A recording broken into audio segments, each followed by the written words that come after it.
চেহারাটা দেখতে ভালো, পোশাকটাও চমৎকার, অন্তরে তার কালি ভরা, কাজটা বড় কদাকার। আছে না নাই? চেহারাটা দেখতে ভালো, পোশাকটাও চমৎকার, অন্তরে তার কালি ভরা, কাজটা বড় কদাকার।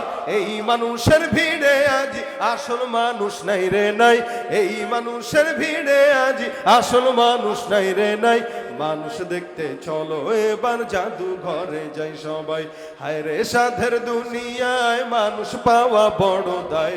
মানুষ দেখতে চলো এবার জাদু ঘরে যাই সবাই, শিক্ষার জোরে ডিগ্রির ভারে সাহেবের মাজা বাঁকা, মুচকি হেসে সব অফিসে নেয় যে ঘুষের টাকা।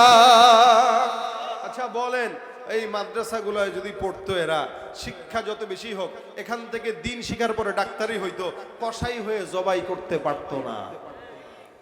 মাদ্রাসায় পরে আলেম হওয়ার পরে ইঞ্জিনিয়ারিং করলে রডের পরিবর্তে বাঁশ দিতে পারতো না। মাদ্রাসায় পরে যদি একজন মানুষ, একজন আলেম বিচারক হতো, তাহলে বিচার 10,000 টাকা, 20,000, 10 লাখ, 20 লাখ পেয়ে উল্টায় দিয়ে দিতে পারতো না। শুধুমাত্র দ্বীনি ইলম না থাকার কারণে এরা শিক্ষিত হচ্ছে, কিন্তু শিক্ষিত শয়তান হচ্ছে। কথা বলেন ঠিক কিনা? শিক্ষার জোরে ডিগ্রির ভারে সাহেবের মাজা বাঁকা, মুচকি হেসে সব অফিসে নেয় যে ঘুষের টাকা। আর যাই হোক এই পশুকে কেমনে মানুষ বলা যায়, মানুষ দেখতে চলো এবার জাদু ঘরে যাই সবাই, হায় রে সাধের দুনিয়ায় মানুষ পাওয়া বড় দায়। মানুষ দেখতে চলো এবার জাদু ঘরে যাই সবাই, ঠিক কিনা? তা মানুষ হওয়ার জন্য কোরআন পড়া দরকার আছে না নাই? শুধু দরকার না, ফরজ। দ্বীনের ইলম অর্জন করা কি বলেন? ফরজ। আল্লাহ পাক কোরআনে সর্বপ্রথম শব্দ যেটা ব্যবহার করেছেন সেটা ইকরা। ইকরা বিসমি রাব্বিকাল্লাযী খালাক, একদম ছোট একটা শব্দ, ইকরা, পড়ো। কার নামে? রবের নামে, যিনি সৃষ্টি করেছেন। এ দুনিয়াতে যত পড়া আছে সব পড়া হচ্ছে কোরআন আর হাদিসের সার নির্যাস। ডাক্তারি বলেন, ইঞ্জিনিয়ারিং বলেন, ব্যবসা বলেন, বাণিজ্য বলেন, বিচার বলেন, আইন বলেন, যা বলেন, সব কিছুর মূল হচ্ছে কোরআন। এখান থেকে সার নির্যাস বের করে মানুষ অন্যান্য শিক্ষা শিখেছে এবং গ্রহণ করেছে। এজন্য আল্লাহ সর্বপ্রথম কথা বলেছেন ইকরা, পড়ো। এই ইকরা শব্দটা ছোট, কিন্তু ওজন অনেক বড়। কেন? এই ইকরা যদি না থাকতো তাহলে এই দুনিয়া এখন টিকতো না। কেন টিকতো না? এই ইকরা মানে পড়ো, অর্থাৎ আল্লাহর কোরআন পড়ো। যেই জায়গার মানুষেরা ইকরা, আল্লাহর কোরআন পড়ার কদর করে না, ওই জায়গার মানুষ সভ্য হতে পারে না। যেমন আমরা যারা কোরআন পড়ি, কোরআন বুঝি, আমরা আমাদের সতর ঢেকে নবীর সুন্নত অনুযায়ী চলি। যারা কোরআন পড়েও না, যেই জায়গায় ইকরা নাই, ওই জায়গার মানুষ উলঙ্গ থাকে। যে দেখেন আফ্রিকায়, কারণ তারা ইকরা বুঝে না, উলঙ্গ, ন্যাংটা। কেন ভাই? ও পড়ে নাই। আল্লাহ বলেন ইন্না জাআলনাকুম লিবাসান ইউয়ারি সাওআতিকুম ওয়া রিশা, আমি তোমাদেরকে লিবাস দিয়েছি সৌন্দর্যের জন্য, যাতে ঢাকতে পারো। এখন যে পড়ে না সে বুঝবে কিভাবে যে এটা আল্লাহর দান? যার ভিতরে ইকরা নাই, তার ভিতরে মনুষ্যত্ব নাই, যার কারণে যে কোনো সময় যাকে তাকে 1 ইঞ্চি জায়গা নিয়ে হত্যা করে ফেলতে পারে, শুধু ইকরা না থাকার কারণে। যেখানে ইকরা নাই ওখানের সংস্কৃতি অপসংস্কৃতি হয়, সুস্থ সংস্কৃতি হয় না। কেন? সে জানে না কোনটা সুস্থ কোনটা অসুস্থ। ইকরা নাই। এজন্য আল্লাহ বলছেন ইকরা বিসমি রাব্বিকাল্লাযী খালাক। ভাই, ফেরেশতারা ইকরা এটা পালন করে না, তাদের পড়ার দরকার নাই, যার কারণে ফেরেশতাদের দাম নাই, মানুষের উপরে নাই। এ দুনিয়াতে অনেক মাখলুকাত আছে, কারো ইকরা দরকার নাই, যার কারণে এদের দাম নাই। শুধুমাত্র আল্লাহ পাক ইনসানকে ইকরা পড়তে বলেছেন।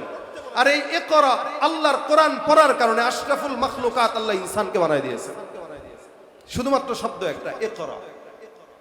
কি পড়বে? কোরআন। এই কোরআন, মানুষ তো কোরআন তো আলাদা জিনিস, এটা দামি, ঠিক আছে, কিন্তু কোরআন শিখতে যে যতগুলো ওয়াসিতা আছে সবকিছুর দাম আল্লাহ বাড়াই দিয়েছে।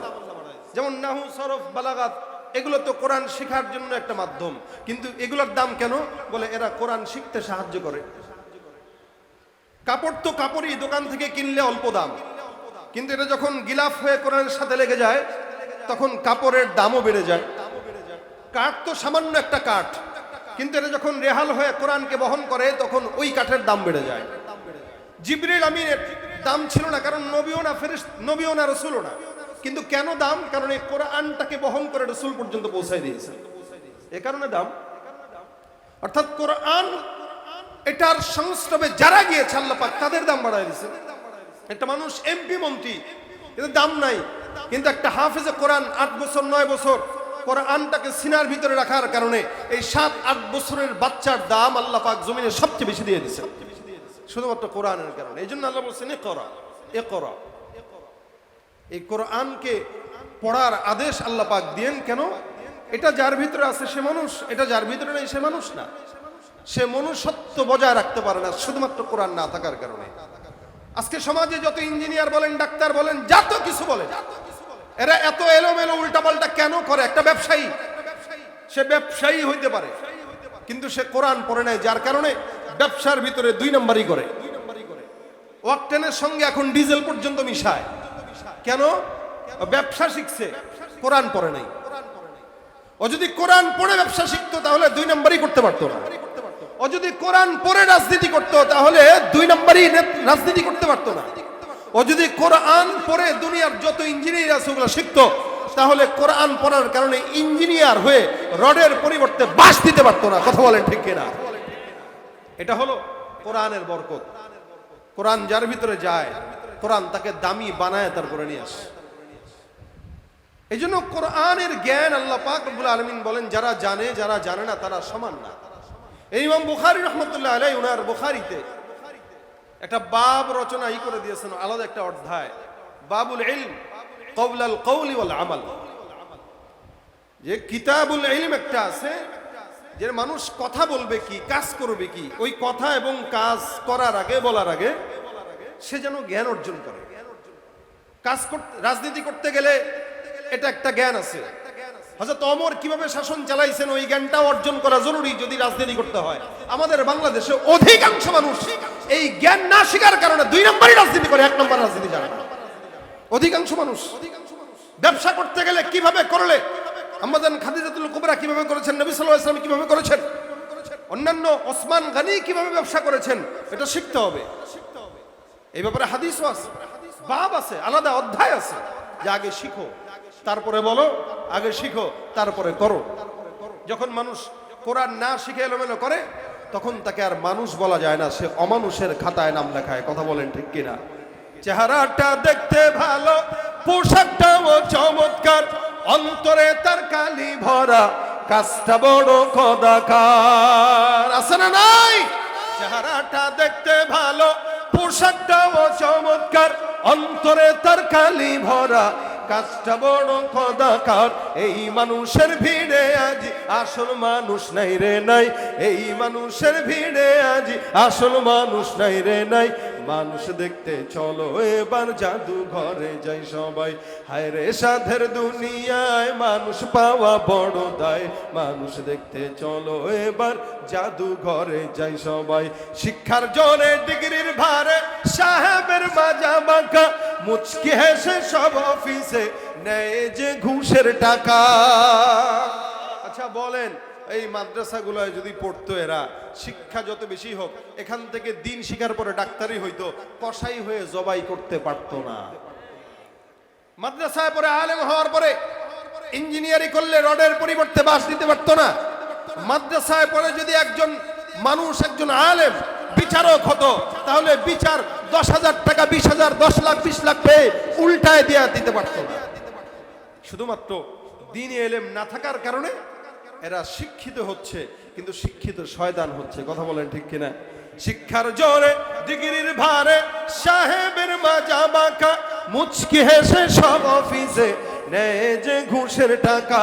আর যাই হোক এই পশুকে কেমনে মানুষ বলা যায়, মানুষ দেখতে চলো এবার জাদু ঘরে যাই সবাই, হায় রে সাধের দুনিয়ায় মানুষ পাওয়া বড় দায়। মানুষ দেখতে চলো এবার জাদু ঘরে যাই সবাই, ঠিক কিনা? তা মানুষ হওয়ার জন্য কোরআন পড়া দরকার আছে না নাই?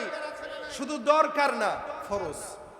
দ্বীনের ইলম অর্জন করা কি বলেন ফরজ।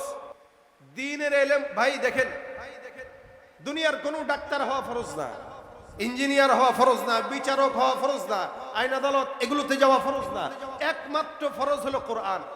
আর কোরআন এমন একটা জিনিস, দুনিয়ার রাজনীতি এটা ব্রেন দিয়ে বোঝা যায়, অর্থনীতি ব্রেন দিয়ে বোঝা যায়, ব্যবসা বাণিজ্য ব্রেন দিয়ে বোঝা যায়। কোরআন ব্রেন দিয়ে বোঝা যায় না, ওটা কলব দিয়ে বোঝা লাগে।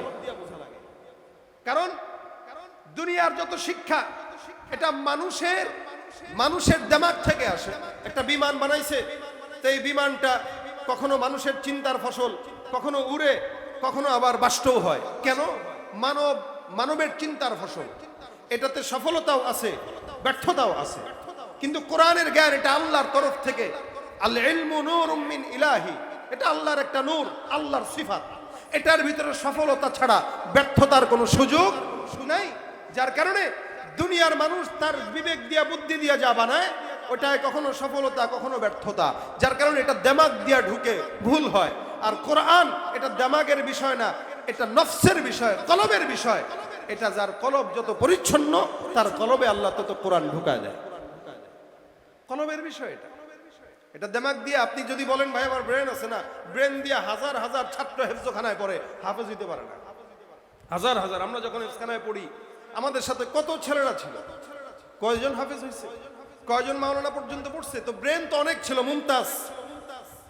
ছাত্র জামানায় মুমতাজ ছিল, কিন্তু এক দুই জামাত পরে বাস শেষ। ব্রেন ছিল, আলেম হইতে পারে নাই। ব্রেন ছিল, হাফেজ হইতে পারে নাই। ব্রেন দুর্বল, কলব পরিচ্ছন্ন ছিল, আল্লাহ পীর বানায় দিয়েছে। এটা দিমাগের জিনিস না, এটা আল্লাহর সিফাত। আল্লাহ মানুষের কলবে বসায়, জেহেনে বসায় না। আমাদের জেহেনে অনেক কিছু ধরে, অনেক কিছু ধরে না। আর যেটা কলবে ধরে, ওটা কলবেও ধরে, জেহেনেও ধরে। এই জন্য আল্লাহ পাক বলেন, কুল হাল ইয়াস্তাবিল লাযীনা ইয়ালামুন ওয়াল লাযীনা লা ইয়ালামুন। আপনি বলেন, যারা দ্বীনের ইলম জানে আর যারা জানে না, এরা কি কখনো সমান? না। আল্লাহ নিজে প্রশ্ন করতেছেন।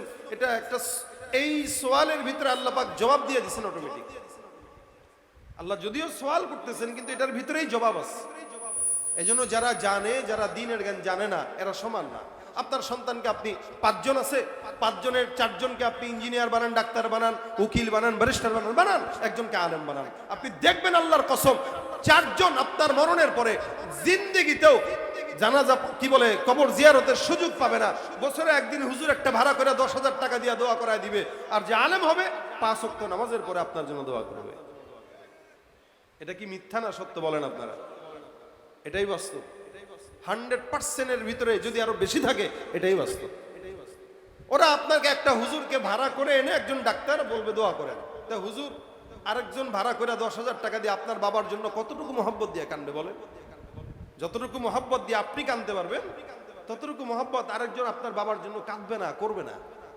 এই জন্য 4 জন সন্তান থাকলে একজনকে এই প্রতিষ্ঠানে ভর্তি দেন।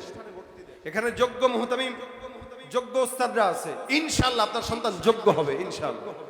একজনকে দেন। হ্যাঁ, আপনার যদি মনে চায় আপনি আপনার সন্তানকে ডাক্তার বানান, তবে আগে এখানে হাফেজ বানান, আগে আলেম বানান। দ্বীনের ইলম যতটুকু দরকার শিখান। এটা ফরজ, এটা নফল না, এটা সুন্নত না, ফরজ। অনেকে মনে করে কোরআন তো শেখা দরকার, অনেকে দরকার মনে করে।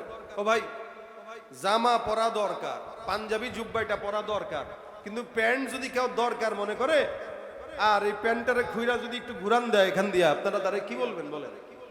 100% উপরে পাগড়ি আছে, কোট আছে, সব আছে, কিন্তু তলে নাই, টুনটুনি দেখা যায়। আপনি হাজারো কোট পরলে আর টাই পরলে এই লোকটাকে বলবেন এ নিশ্চিত পাগল, কারণ উপরে এত সুন্দর আছে, নিচে যে সব দেখা যায়। ব্যাপার কি? সেম কোরআনের জ্ঞান অর্জন এটা ফরজ। আপনি যখন দুনিয়ার সব কিছুকে ফরজ মনে করার পরে এটারে আপনি নফল মনে করবেন, আপনিও ওই লোকটার মতো পাগল যে প্যান্ট আর লুঙ্গি পরাকে নফল মনে করছে, অথচ প্যান্ট আর লুঙ্গি সতর ঢাকা ফরজ। জুব্বা পরা এটা দরকার, কেউ পড়তেও পারে, নাও পড়তে পারে, কেউ পাঞ্জাবি পড়তে পারে, কেউ শার্টও পড়তে পারে, কেউ গেঞ্জিও পড়তে পারে, কিন্তু সতর তো ঢাকতে হবে, কারণ এটা ফরজ। সেম ভাবে দুনিয়ার যত শিক্ষা অর্জন করেন ওগুলো আপনার জরুরি।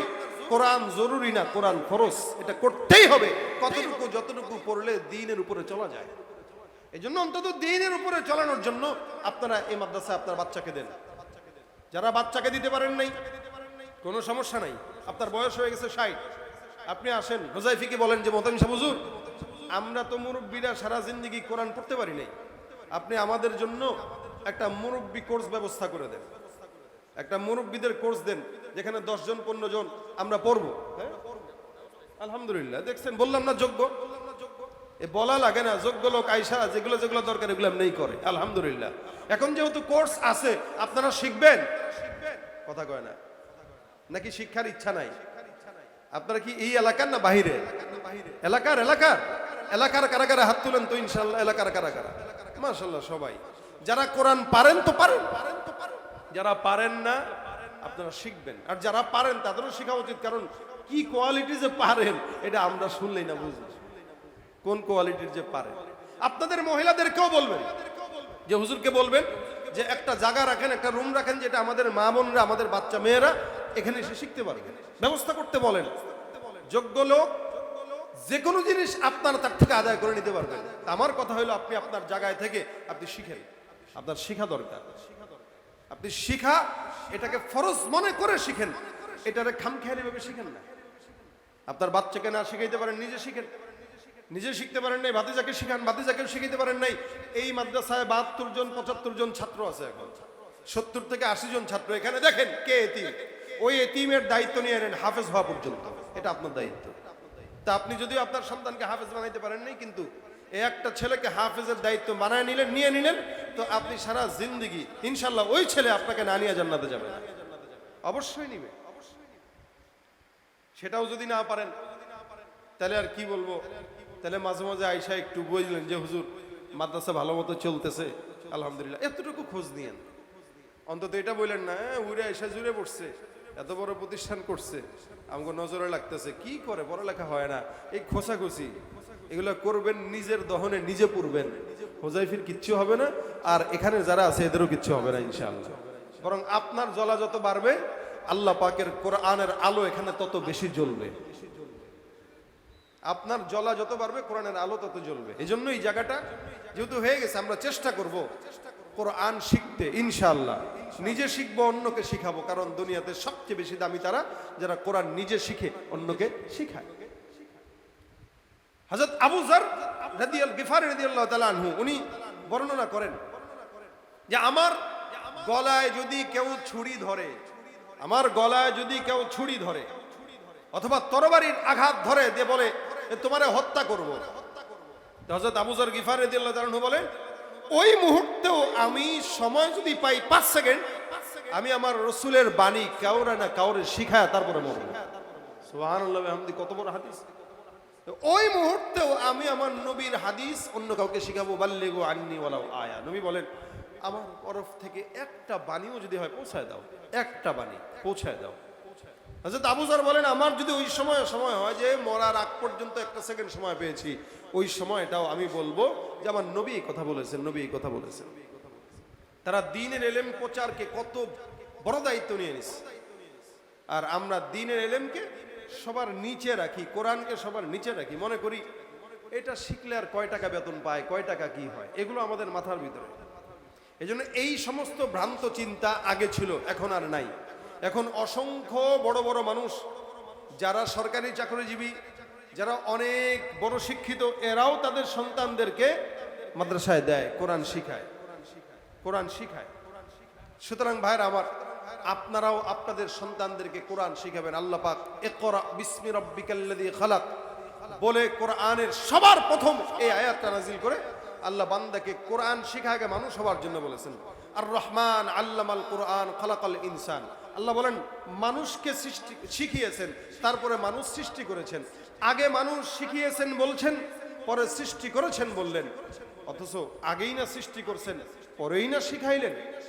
কিন্তু আল্লাহ পাক কি বুঝাইলেন যে হ্যাঁ, খালি মানুষ সৃষ্টি করলেই মানুষ হওয়া যায় না, যার ভিতরে কোরআন থাকবে সে মানুষ। এই কারণে দেখবেন মাদ্রাসায় যখন আমরা আমাদের সন্তানদেরকে নেই, আমরা বলি হুজুর আমার বাচ্চাটারে একটু মানুষ বানায় দিয়ে। ভাই গরু ছাগলের বাচ্চা তো আনে নাই, আনছে তো মানুষের বাচ্চাই।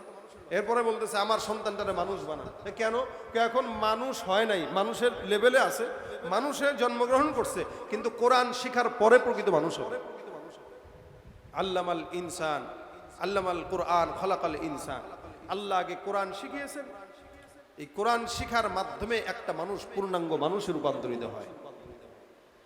শুধু তাই না, ওই দুনিয়া সৃষ্টি করার আগে আল্লাহ কোরআন যার মাধ্যমে লিখেছেন কলম, এই কলম কোরআন লেখার কারণে কলমকে আল্লাহ পাক দামি বানাইছেন, কারণ কলমের মাধ্যমে আল্লাহ পাক বান্দাকে শিখিয়েছেন। আল্লাহ পাক রব্বুল আলামিন বলেন আল্লামা বিল কলম, কলমের মাধ্যমে শিখিয়েছি। এই দুনিয়া আসমান জমিন সৃষ্টি হওয়ার আগে আল্লাহ পাক রাসূল হাদিসে বলেন ইন্না আউওয়ালা মা খালাকাল্লাহুল কলম সুম্মা ক্বালা লাহু উকতুব ফাজারা ফি তিলকা সাআতি কাইনুন ইলা ইয়াউমিল কিয়ামা। গোটা দুনিয়া সৃষ্টি করার আগে কলম সৃষ্টি করেছেন এবং কলমকে আল্লাহ পাক সব কিছু লেখার আদেশ দিয়েছেন। এই কলম সব লিখেছে, এই কোরআন যা যা কিছু বলেন সব লিখে লৌহে মাহফুজ এগুলো সংরক্ষণ ছিল, যার কারণে কলমের দাম। আল্লামা বিল কলম, কলমের মাধ্যমে আল্লাহ পাক শিখিয়েছেন। কি শিখিয়েছেন? যেটা মানুষ জানতো না তা। আল্লামাল ইনসানা মা লাম ইয়ালাম, যেটা মানুষ জানতো না আল্লাহ ওগুলো শিক্ষা দিয়েছেন। এই যত শিক্ষিত আপনি হন না কেন, এগুলো কোরআনের নির্যাস। সুতরাং আপনি আসলটাকে বাদ দিয়া ফরানিয়া ছুটবেন, শাঁকা পোশাকা নিয়ে ছুটবেন আর শান্তি টোকাবেন, শান্তি আসবে না। কোরআন শিখবেন, রাজনীতি করবেন, ওই কোরআন আপনাকে রাজনীতিতেও শান্তি দিবে। কোরআন শিখবেন, ব্যবসা করবেন, ওই কোরআন আপনার ব্যবসায় বরকত দিবে। কোরআন শিখবেন, বিবাহ শাদী করবেন, ওই বিবাহের ভিতরে বরকত হবে, সন্তানে বরকত হবে। কোরআন শিখবেন আর যা কিছু করবেন প্রত্যেকটা কাজে কোরআনের বরকতের কারণে আল্লাহ পাক বরকত দান করবেন। সুতরাং সন্তানকে কোরআন শিখান। কোরআন কোন আলিমান আও মুতাআল্লিমান আও মুস্তামিআন আও মুহিব্বান, চার প্রকার হইতে আল্লাহর নবী আদেশ দিয়েছেন। আলেম হও, শিখাইতে থাকো, মহব্বত করো, আলেমদেরকে সহযোগিতা করো, কোরআন শিখো, শুনো। এখন আমরা কোরআন শিখিও না, শিখাইও না, শুনিও না, ভালোবাসি না। রাসূল বলেন খবরদার আলা তাকুনু খামিসান, 5 নম্বর হয়ো না, কোরআন বিদ্বেষী হয়ো না। কোরআন বিদ্বেষী যারা হয় তাদের অবস্থা ভালো হয় না। আল্লাহ পাক কোরআন বিদ্বেষীদের থেকে আমাদের হেফাজত করুক, বলেন আমিন। এই প্রতিষ্ঠানে কোরআনের যে আওয়াজ চালু হয়েছে কিয়ামত তক আল্লাহ পাক এই আওয়াজকে বুলন্দ করে দেখ, বলেন আমিন। কোরআনের পাশে থাকবো তো ইনশাআল্লাহ। সমাধান চাও যদি জীবনে মরণে, ফিরে যাও খুঁজে নাও চোখ রাখো কোরআনে, তবেই পাবে সুখ শান্তির ঠিকানা, তবেই পাবে সুখ শান্তির ঠিকানা, যদি মেনে নাও তুমি মনে প্রাণে। সমাধান চাও যদি জীবনে মরণে, ফিরে যাও খুঁজে নাও চোখ রাখো কোরআনে। এত চির অম্লান চির মুক্তির ডাক, এ যে মহাবাণী খোদার কালামে পাক। এই দুনিয়ার সেই দুনিয়া, এই দুনিয়ার সেই দুনিয়া, মুক্তি পাবে তুমি দো জাহানে। সমাধান চাও যদি জীবনে মরণে, ফিরে যাও খুঁজে নাও চোখ রাখো কোরআনে। এ বাণী সকলের নয় শুধু মুমিনের, যারাই চলবে মেনে ফল পাবে কোরআনের। ঘরে বলো কিবা রাষ্ট্রে বলো, ঘরে বলো কিবা রাষ্ট্রে বলো, অশান্তি দূর করে শান্তি আনে। সমাধান চাও যদি জীবনে মরণে, ফিরে যাও খুঁজে নাও চোখ রাখো কোরআনে।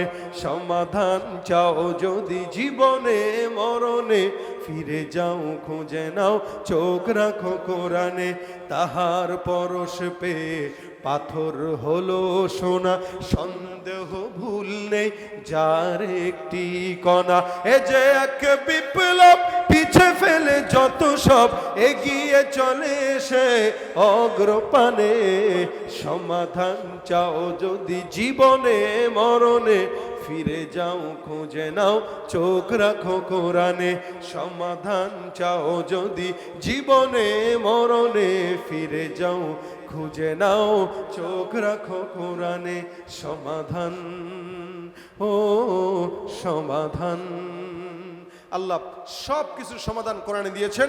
এই কোরআন মানবো, পড়বো, শিখবো, শিখাবো, ভালোবাসবো ইনশাআল্লাহ। আল্লাহ পাক এই কোরআনের পক্ষে থাকার তৌফিক দান করুক, আমিন।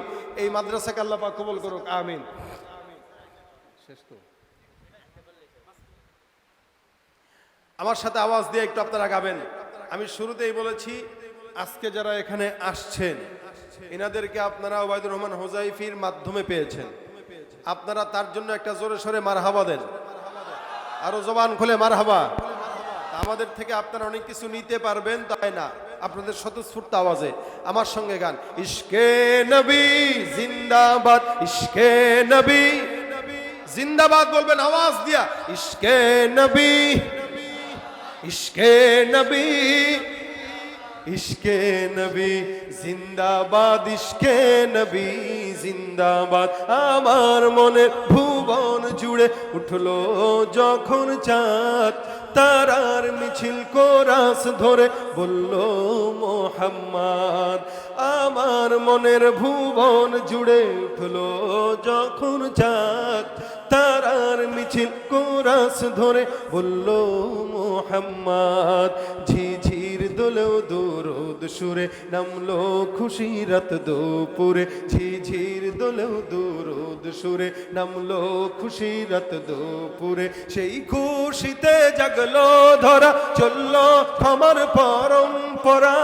মনের আকাশ আনলো মনে দূর মদিনার চাঁদ। ইশকে নবী, ইশকে নবী, ইশকে নবী জিন্দাবাদ, ইশকে নবী, ইশকে নবী, ইশকে নবী জিন্দাবাদ। ইশকে নবী, আশকে নবী, ইশকে নবী জিন্দাবাদ, ইশকে নবী জিন্দাবাদ। রক্ত কণায় দফায় দফায় উঠে শিহরণ, মুহাম্মাদের নামের সুরে গায় পাখি যখন। আকুল সুরে শিল্পী কবি গাইলে প্রেমের নাতে নবী, আকুল সুরে শিল্পী কবি গাইলে প্রেমের নাতে নবী। মন হয়ে যায় পাগল পারা, নামায় দুচোখ অশ্রু ধারা। দিল পরিবেশ দুরুদ সুরে চায় দিদারের সাথ। ইশকে নবী, ইশকে নবী জিন্দাবাদ, ইশকে নবী, ইশকে নবী, ইশকে নবী জিন্দাবাদ। জোরে ইশকে নবী, ইশকে নবী জিন্দাবাদ, ইশকে নবী, ইশকে নবী, ইশকে নবী জিন্দাবাদ। ইশকে নবী, ইশকে নবী, ইশকে নবী জিন্দাবাদ, ইশকে নবী জিন্দাবাদ, ইশকে নবী জিন্দাবাদ, ইশকে নবী জিন্দাবাদ, ইশকে নবী জিন্দাবাদ, ইশকে নবী জিন্দাবাদ। ইশকে নবী লিল্লাহে তাকবীর। আল্লাহ কবুল করুক, আমিন। আসসালামু আলাইকুম ওয়া রাহমাতুল্লাহ।